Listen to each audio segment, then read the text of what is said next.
Yang Muhammad Kubang Krian. Terima kasih Datuk Yang di-Pertua. Saya mengambil kesempatan ini untuk memberikan beberapa pandangan dalam bajet tambahan yang dikemukakan pada pagi tadi, dan izinkan saya menyentuh tentang beberapa kementerian yang saya rasa penting untuk saya berikan beberapa pandangan yang insya-Allah kebaikannya akan dapat dirasakan oleh keseluruhan rakyat dalam negara kita. Dalam aspek yang pertama, saya telah bercadang untuk menyentuh tentang Kementerian Pelajaran yang pada beberapa hari yang lalu mengumumkan bahawa mata pelajaran sejarah akan dijadikan sebagai mata pelajaran wajib lulus dalam peperiksaan SPM. Dan ini adalah berlatar belakangkan kepada cadangan agar mata pelajaran sejarah itu mesti dijadikan teks wajib bagi pelajar-pelajar dalam sekolah-sekolah kerajaan dalam negara kita.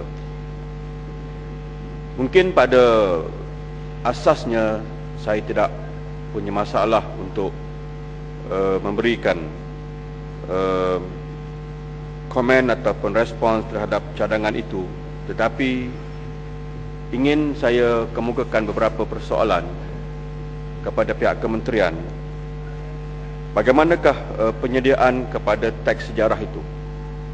Dari mana dia harus bermula, dan siapakah panel yang bertanggungjawab untuk menggubal ataupun menyediakan teks sejarah yang bakal dijadikan bahan untuk seluruh pelajar-pelajar kita, khususnya bagi mereka yang akan mengambil SPM sebagai satu mata pelajaran yang wajib lulus. Sejarah mesti ditulis dengan adil, dengan tepat dan betul, supaya setiap rakyat dalam negara ini akan dapat suatu pengetahuan yang akan membentuk minda dan emosi mereka sebagai rakyat dalam negara kita. Sejarah adalah merupakan suatu fakta yang harus ditulis dalam konteks bagaimana kita mahukan generasi yang ada dalam negara kita ini memahami negara ini, dan dari situ kita akan dapat menyaksikan dengan izin the end product. Hasilnya nanti ialah satu generasi yang faham, yang dapat untuk memberikan ketaatan mereka kepada negara ini berasaskan kepada hati nurani mereka yang tulus ikhlas untuk mereka berbuat demikian. Tapi kalau sejarah itu ditulis secara tidak adil, kalau sejarah itu ditulis dengan sentimen ataupun didorong oleh mana-mana pihak, maka sudah barang pasti ianya tidak mungkin boleh melahirkan satu generasi yang boleh memberikan ketaatan mereka ataupun kesetiaan mereka kepada negara ini secara ikhlas. Kita tidak mahu sesuatu yang kita berikan ini secara paksa. Kalau istilah dengan izin, respect is earned, not to be demanded. Oleh itu, sarjana mana pun yang menulis sejarah ini mestilah menulis dengan adil tentang kemerdekaan negara ini, daripada mana ia bermula. Pada hari pertama penjajah datang dalam negara kita, dan bagaimana sejarah ini dulunya dilatar belakangkan oleh Inggeris yang menjadi kerajaan dalam negara kita, maka hasilnya generasi termasuk generasi saya sendiri yang belajar di sekolah dulu. Dalam buku teks sejarah dulu kita dikemukakan dengan buku-buku teks yang mengagungkan penjajah, tokoh-tokoh penjajah, Yuslo, Frank Swettenham, J.W.W. Birch dan seumpamanya. Tetapi apabila kita belajar ataupun kita mengambil pengajian yang khusus tentang sejarah, kita akan mendapati bahawa kebanyakan fakta yang ataupun bermula sejarah ini memang tidak adil. kemerdekaan negara, ia tidak bermula sekadar tahun 46 sebagai contoh. Dia bermula daripada satu garis yang lebih jauh, lebih awal daripada itu. Maka dengan itu, kalau kita mahu memastikan teks sejarah ini dibaca oleh anak-anak kita di bangku sekolah pada hari ini, ia mesti memberikan satu gambaran negara yang sebenarnya, yang penulisnya, yang panelnya, yang kementerian yang bertanggungjawab harus memberikan fakta yang betul terhadap teks atau buku sejarah yang bakal digunakan nanti. Saya ingin menyatakan di sini betapa keluasan ilmu yang ada pada hari ini tidak boleh disembunyikan. Kalau dulu mungkin boleh. Kalau dahulu mungkin ada sarjana yang mungkin boleh diupah untuk mereka menulis. Tapi hari ini kita melihat dengan kemajuan IT, dengan kecanggihan dunia IT yang ada pada hari ini, manusia boleh akses, manusia boleh berhubung dengan dunia ini dengan hanya di hujung jari mereka. Sebagai suatu fenomena baru dalam dunia yang ada pada hari ini. Maka dengan sebab itulah saya ingin bertanya dan mengemukakan persoalan ini kepada pihak Kementerian Pelajaran tentang penyediaan teks atau buku sejarah ini supaya ia ditulis dengan adil, berlatar belakangkan pada sejarah negara yang sebenarnya, dan tidak menafikan mana-mana golongan yang memberikan sumbangan besar mereka terhadap negara ini, sama ada mereka rakyat pribumi Sabah dan Sarawak, mereka yang besar jasanya dalam menentang penjajahan. Kementerian kalau boleh mencelah dan sikit. kalau yang lebih pada itu ialah kita mahukan supaya sejarah ini mengambil kira tentang mereka-mereka yang sepatutnya tidak tertinggal untuk dinilai kebaikan mereka demi menjaga penghormatan pada negara kita. Sila. Tuan Datuk Yang Di-Pertua, sikit saja. Apa pandangan Kementerian kalau saya mencadangkan supaya panel penulisan ini menulis dulu buku teks yang berkenaan, kemudian didedahkan kepada umum, kemudian barulah dilaksanakan. Kita bimbang kalau terus ditulis dan dilaksanakan, ia akan menimbulkan berbagai-bagai masalah kemudian. Terima kasih.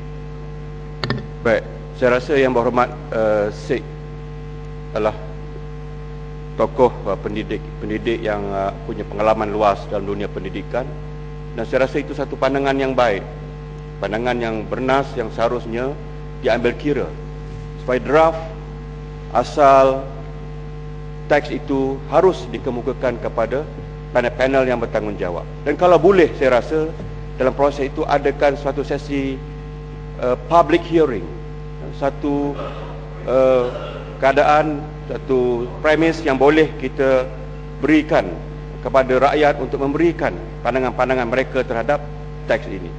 Ia bukan hanya ditulis oleh satu kumpulan tertentu kemudian Kementerian dimasukkan ke dalam teks ini. Pendek. Pendek. Terima kasih Perdana Betul, terima kasih Muhammad Kementerian. Saya tertarik dengan pembahasan ilmiah yang Kementerian cuba paparkan tentang fakta sejarah yang sepatutnya menjadi elemen yang lebih jelas supaya ditulis fakta sebenar. Kalau kita melihat daripada keadaan ini, dia bukan setakat bermula dalam 1940-an, malah 1900 iaitu bermula kebangkitan faham nasionalisme dan diikuti dengan emansipasi kewanitaan pada masa itu. Dan barulah itu di antara cetusan lahirnya. Tak kira lagi yang kebangkitan awal seperti Datuk Majalela, Tok Janggut dan sebagainya di peringkat awal. Jadi benda-benda ini saya ingat telah dipaparkan, cuma di peringkat sekarang apabila kajian semula dibuat, saya lihat dia tidak ada sesuatu yang detail mengenai fakta yang cuba dipaparkan. Cuma padanya fakta itu ada yang kita perlu di sini supaya semasa kita belajar dulu dia agak lebih jelas. Ada kronologi tahun peristiwa berlaku, fakta sebenar, dan tidak ada elemen-elemen yang untuk melibat soal-soal yang berkaitan dengan pengagungan kepada penjajah. Pandangan Kementerian.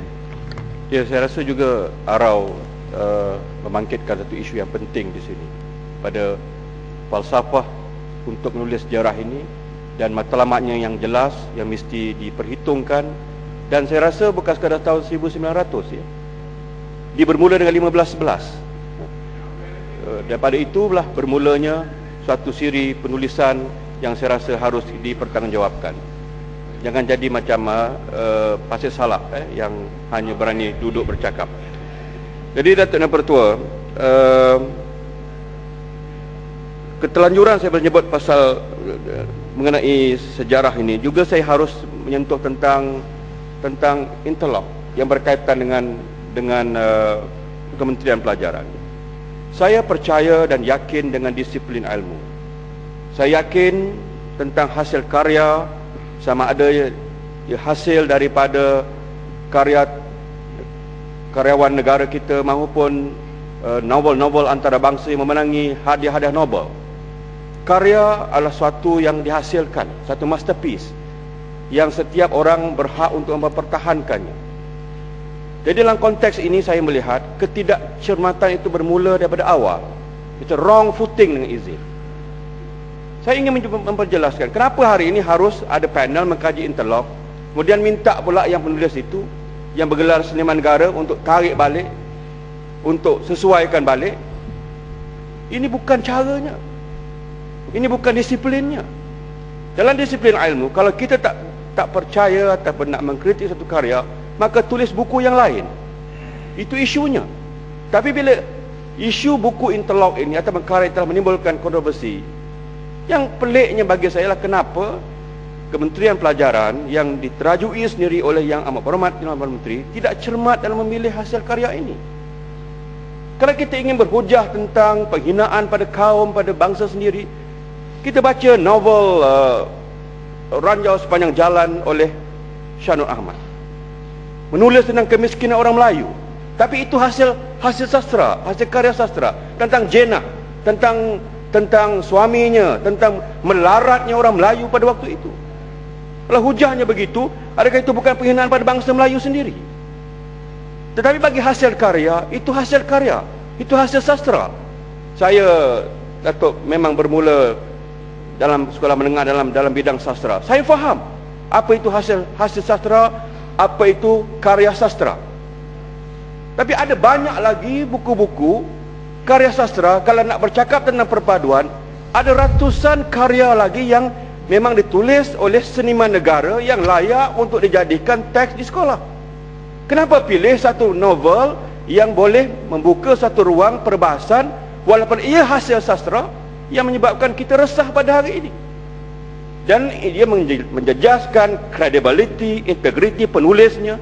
Mana ada dalam dunia ini seorang yang menulis hasil karya yang bergelar seniman nak tarik balik? Ini bukan disiplin ilmu. Ini memalukan. Tetapi apa yang penting bagi saya ialah di lain kali, tolong cermat. Tolong cermat. Kita ada ribuan hasil karya. Kenapa tak dirujuk Dewan Bahasa dan Pustaka? Kenapa tak dirujuk pakar-pakar bahasa? Kenapa tak dirujuk seniman-seniman negara untuk menghasilkan memilih satu novel yang boleh kita ajar anak bangsa kita tentang perpaduan yang mana tidak menimbulkan kontroversi? Kita lebih baik daripada kita dah pilih timbul kontroversi, nak tarik sana, nak pindah sini dan seumpamanya. Jadi Datuk Ketua, dengan masa tidak mengizinkan, itu pandangan ikhlas dan objektif saya terhadap beberapa isu yang mungkin melibatkan Kementerian Pelajaran. Terima kasih.